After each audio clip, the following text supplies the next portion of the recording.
Hi everybody, today I wanted to talk to you guys about scaling. Scaling is super important. It's something that we often don't think about or something that we don't do enough of. I get patients that come into the clinic because they didn't scale properly or because they rushed into going into a more competitive class. Scaling to me is doing what is within your comfort zone, okay?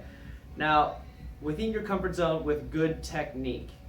Oftentimes what ends up happening is patients are able to do a certain way. Let's give you an example. Let's say clean and jerk. If you can do a clean and jerk at 100 pounds and you just figured out how to do that and you did it the first time, I think that that's great, but you need to be able to sustain and do that consistently over a period of time before you move on to the next thing. What ends up happening is they end up doing 100 pounds and they say, I just did 100 pounds. I could totally do 150 pounds. No, that is a very huge jump.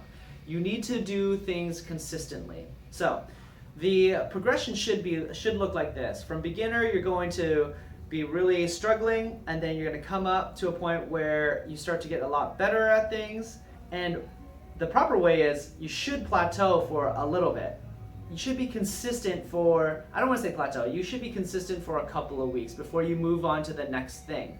So to me, if you are able to do 100 pounds in a clean and jerk, you should be able to do that consistently for a week, 2 weeks, 3 weeks before you move up to the next level. This can be scaled up or down to anything that you do in the box. If you're really good at beginner stuff and you're good at fundamentals, then that means that you've been really good at fundamentals and beginner stuff for a long period of time before you go into novice.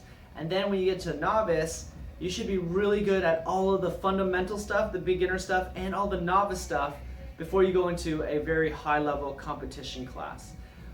The problem is when you get into scaling too quickly up or not scaling quickly enough down. So watch what you guys are doing, make sure that you're able to do these things consistently, and you'll avoid injury.